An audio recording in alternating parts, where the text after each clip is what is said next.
welcome to Good Follow, presented by DraftKings. It's your girl, Ros Logan, alongside my co-host, Logan Hackett. Logan, how are you?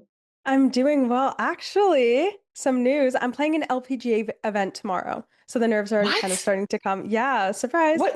What's tea? What are you gonna be doing? I'm playing in a pro-am and it's actually my first time golfing in so long. Oh my goodness. But I'm really, really excited. For those who don't know, I used to be a D1 golfer. So coming can back we full circle. a round of applause for Logan? And on Thursday's show, we will absolutely. Well, it's not until the weekend. No, it's Oh no, tomorrow. tomorrow. Okay, Thursday show, we will be recapping how it goes for you. But everyone here, your Good Follow family, we are rooting for you so much. It's so Thank exciting. you so much. Ah, you go, girl. Okay, everybody is a winner and an athlete here. We love to see it. Go ahead, girl. Wait, how are you doing? Me, I mean, I'm not doing golfing or playing in any pro event, but I am covering a pro event tonight. I personally just came from shoot around here in Brooklyn. It's a big day. The Liberty are playing the Lynx today at Barclays Center, and I'm going to be on the call for the game. It is the fourth game that they've seen each other four times in like 20 games for some whatever weird reason. All the games have been clumped together in this span, and it's a big game for both teams, but certainly the Liberty, who are trying not to get swept in this series within the regular season. And obviously, this is a finals rematch. So actually, next show on Thursday, expect all the tea. We are going to break down the close of the in-game regular season series between the Liberty and the Lynx once we see what happens in the fourth game tonight. So absolutely tune in Thursday, and I'll have the tea straight from Barclays Center for y'all. I have a feeling that game is going to be absolute cinema. Yeah. Oh no, it's going down at Barclays. All right. So moving on to today's show, we have many topics to go through. Let me take you through the menu. So first, we are going to talk about the Indiana Fever and how this injury bug hits them and bites them again. Then we're going to look at officiating in the WNBA. It continues to come up as an issue. It's being talked about by fans, by players, by coaches. We dive in. And then the Aces, those Las Vegas Aces, they are getting hot at the right time. And it is time to make some commotion. And we're going to talk about all the ways they are shaking things up. And then there's just something special about those Golden State Valkyries. Goodness gracious, they continue to make history as an expansion franchise and certainly make everybody proud in the Bay. And don't forget, y'all can catch new episodes not once, but twice a week, one on Tuesday and one on Thursday. And as always, thank y'all so much for all of the love, commenting, liking, subscribing, following all of our socials. And we just love y'all so much. But Roz, are you ready to get into the show? Come on, girl. Let's get it. Let's do it. Let's do it. So, wow, a lot happened this past weekend, but one of them was Sophie Cunningham being taken off the court after sustaining a leg injury. And that game was crazy to begin with because the team rallied back from a 21-point deficit to win 99-93 in overtime over the Sun. Shout out to Kelsey Mitchell. She had 34 of her career-tying 38 points in the second half. But a lot of this has blown up on socials. Most of the conversation around it is about safety of the player and the officiating, with Sophie's family getting involved, saying at WNBA, maybe you should focus less on fining players for commenting on your poor officiating and more about hiring officials that are able to call a consistent game and protect your athletes. Pathetic. Now, whoa, fans are calling out Sophie because she is also one to play aggressively, and she has her history of moments where people have been like, whoa, okay, Sophie, way too much. And then she had this to say, quote, some of us were raised by the words of don't bite off more than you can chew, and some of us didn't. FAFO. All coming back to the question that I want to ask you. Is this part of the game, or should the W be doing more here to mitigate this situation? Whoa, there is just so much to unravel Yes. in all of this, but I think it's pretty safe to say, man, that the WNBA is cinema. Like, it does not fail to entertain, I swear. Just everybody's a character. But I think just starting first with the situation with the refs, which is now continued to be a consistent theme of complaint throughout the season. Look, the game is more physical. That's what we're hearing from players and coaches, and maybe more so than in the past. But what I'm hearing is everyone just wants to see the game called consistently from one game to the next. And so I think there's kind of two ways to look at this. Like from from the consistency side, one example might be free throws, right? Like the Liberty and Lynx game on Saturday, right, in Minnesota. The Lynx took 33 free throws. The Liberty took 8. And post game, you could clearly see that the Liberty players and coach, they were fuming about it. Kelsey Plum has complained about and has been dismayed about free throw calls. I mean, it's throughout. Coaches, players, Natasha Cloud, Cheryl Reeve, players have taken fines for calling these things out. So it's been public complaints about the inconsistency. Here's the other side to look at it that I do think is a little bit more worrisome. It's the referees' ability to control the game. And some of these games are getting out of control and even dangerous at times. And it actually, the Indiana Fever and Connecticut Sun were at the center of this earlier this season, where there were rough plays being made in that game. There were pushes. There were hand checks, none of it being called, no ejections, no suspensions. And it led to set a tone of recklessness, not only through that game, but it could do that through a season. And it led in that game into an all-out melee on the court. Now, individuals there need to take accountability, but I also think like establishing control by refs throughout the game and showing that there are repercussions for poor behavior, poor physical behavior on the court is really key. So I think that's a real talking point. That exists, that's true, and that's important. But I think like when we come back to the most recent game where Sophie Cunningham unfortunately went down with injury and Bria Hartley was the one that hit her in the leg. You know, I watched the play over and over, and I don't think that Bria Hartley had anything malicious there. I think it was really unfortunate. And it sucks that it's Bria Hartley because this season she has been at the heart of a lot of tussles and scuffles this season. She just has. That's a fact. But in this one play, I just think it was unfortunate timing. And it was actually, I think, the tweets that came out of Sophie Cunningham's camp, family, herself, that made things hotter. And considering that Sophie Cunningham was the one that was in the melee, dragging a girl, you know, last time the Sun and Fever saw each other, to me, her tweet that you pointed out kind of seemed like the pot calling the kettle hot. Or is it the kettle calling the pot hot? I don't know. But you understand what I'm trying to say. And I also think I'll throw one more thing in there. I think a lot of heat comes from these podcasts, too. There's a lot of players in the WNBA season right now doing podcasts. They're spilling tea. They talk a mess. And guess what? They're seeing the opposing opponent. Like it almost feels like the very next game. And the thing about WNBA players, they want the smoke. WNBA players be coming right at you and talking about what they heard you say on the podcast. So it makes for an exciting season and a little bit of a messy season to follow. But it's just a lot going on, Logan. Absolutely. And I think Sophie is also aware. I mean, she is a Leo, but she's aware of the impact that she has and how far her words travel. But you saw it in the Phoenix game. I mean, no one on Phoenix was messing with her after she had the comments to say about Duana Bonner, whether they were true or not, or it was her side of the situation against Duana's. It still got out in public, and that was something that no one really knew beforehand. But I do just want to talk about the team real quick. If Sophie has to miss time and combine that to everyone else who is currently out, would that just be another reason to shut Caitlin down for the rest of the season?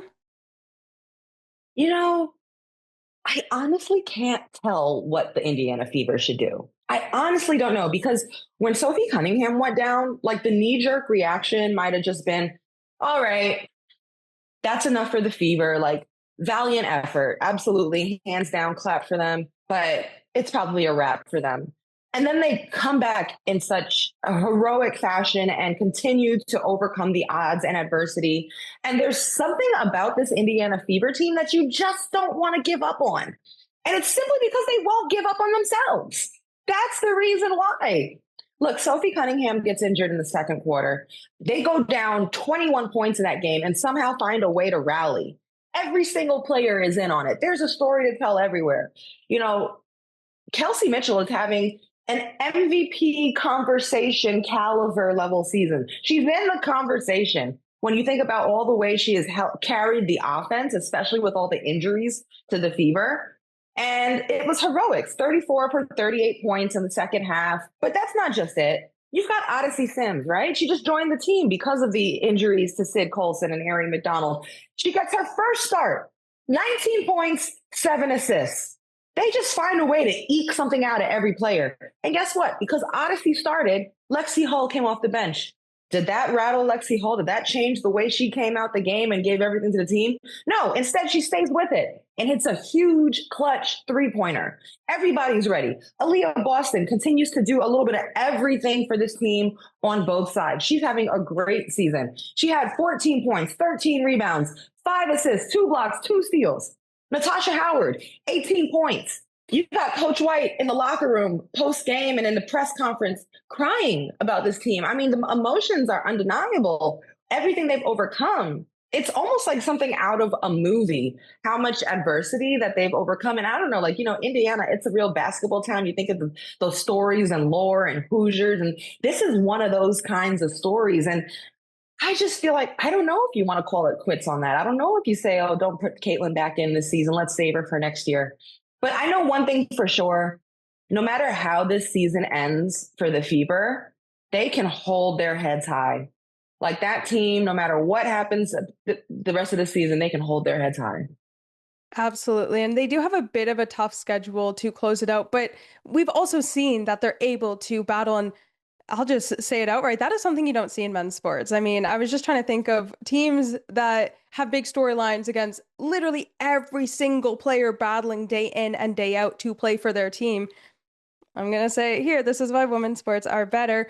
But on the note of kind of persevering, I want to talk about the Aces because earlier this season, they had a historic 53-point loss to the Lynx. It was really bad.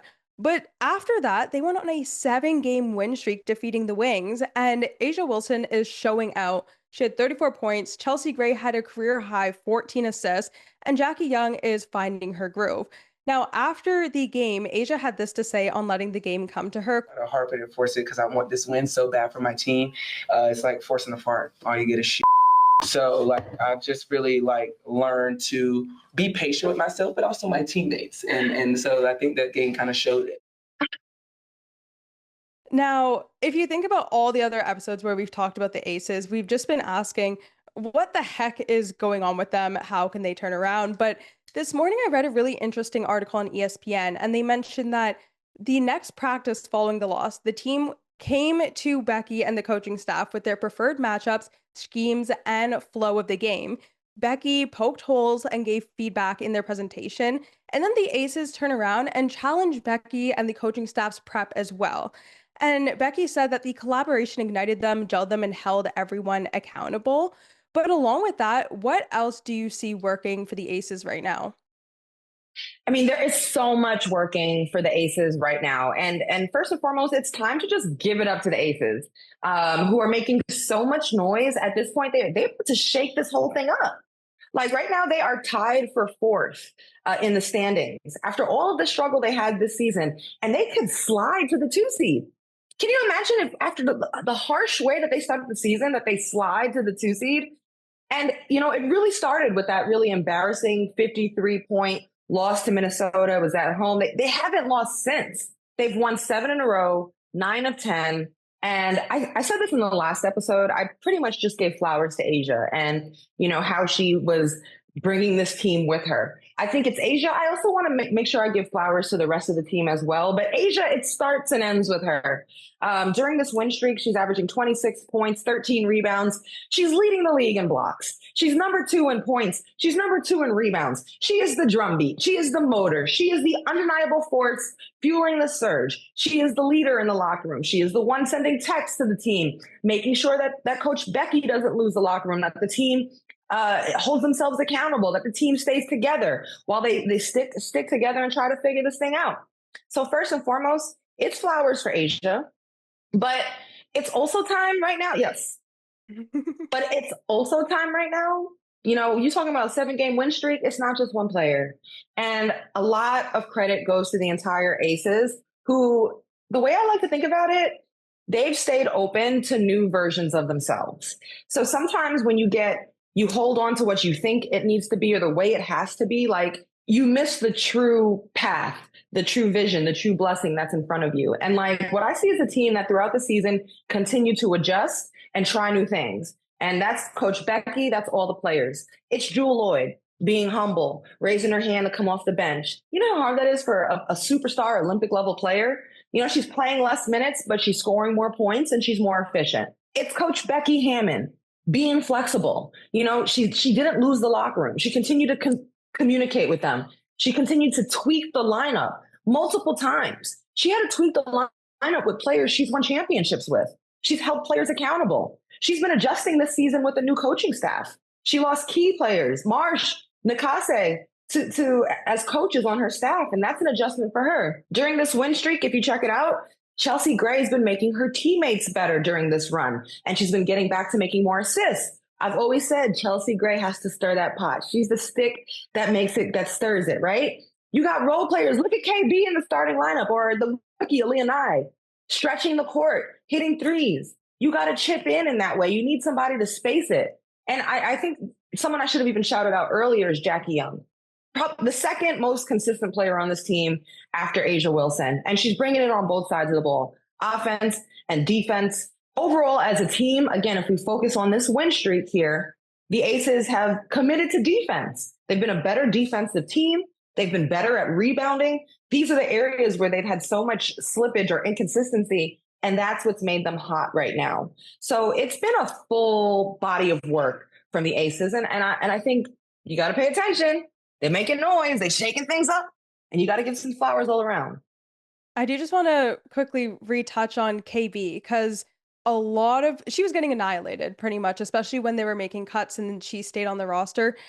Now she's in a starting position, and the balls and guts that it takes for Becky to take a player who really hasn't been producing a ton, but keep the faith in her and then have her in the starting lineup now. And it's been proven to work, especially with the production and improvement that Jewell Loyd has been making. But I really quickly want to go to our last topic. We're running a bit out of time, but it's the Golden State Valkyries, and they are really setting the tone for expansion. This weekend, they became the winningest expansion team in WNBA history with their 18th win. They're currently in 7th place and are literally doing everything they can to secure that playoff spot. What do they need to do to keep the momentum going? Valkyries just got to keep winning. Like, what a gutsy story everyone can get around this new expansion franchise. You know, they lost their lone all-star in Kayla Thornton for the season. And honestly, a lot of people were like, okay, that was nice. Guess that's done. They've won 4 of their last 5 games. They've also been without a key veteran in Monique Billings, who's been injured, friend to the show. They're squeezing something out of every single player. Veronica Burton, special shout out. She has the most improved player of the year case. I mean, the biggest shout out, I think, is to Natalie Nakase, who culturally has created a team of hustlers, of hard workers, of selflessness. Shout out to the organization. That arena, the home crowd, Valhalla, they're calling themselves, that's an advantage. It's absolutely bonkers in there. And I think it fuels the team. To me, the Valkyrie season is already a success. They've had the most wins of any expansion franchise. If they manage to hold on and squeak into the playoffs, what a story, what a successful season this would have been. But either way, they've done their thing.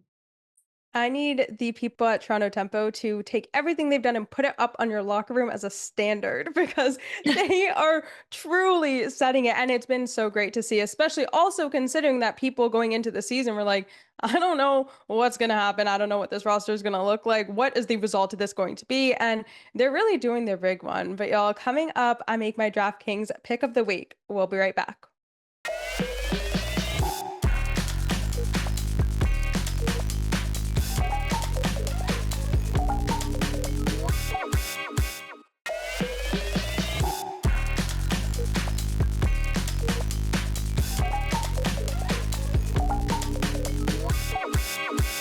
Welcome back to Good Follow. Today's episode is presented by DraftKings. DraftKings, the crown is yours. It is now time for the DraftKings Pick of the Week presented by DraftKings. This weekend, I have my eye on a very fun matchup between San Diego Wave and Racing Louisville. After a crazy week with a 4-team race for second place, San Diego got the spot and are sitting pretty with a 1-point lead. Their European style of play is absolutely beautiful to watch, and they're currently second in goals scored with 28.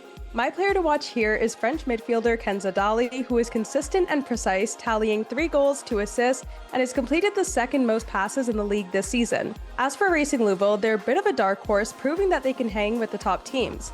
Although currently in 7th place, they've been on an incredibly hard 5-game stretch against top 4 teams and have only fallen to Kansas City, who are way ahead of the pack. The one to look out for is Emma Sears, who has been pretty quiet in the past few games, but still leads the team with 6 goals. If one person is getting the win for Louisville, I have no doubt it'll be her. To be honest, I would not be surprised if this game ends in a draw, but if I had to pick a winner, I'm going with San Diego as they're looking too good right now.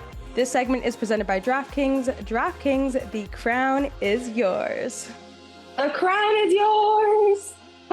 Logan, we are at the part of the show where we get to all the headlines, the quick hits happening in women's sports.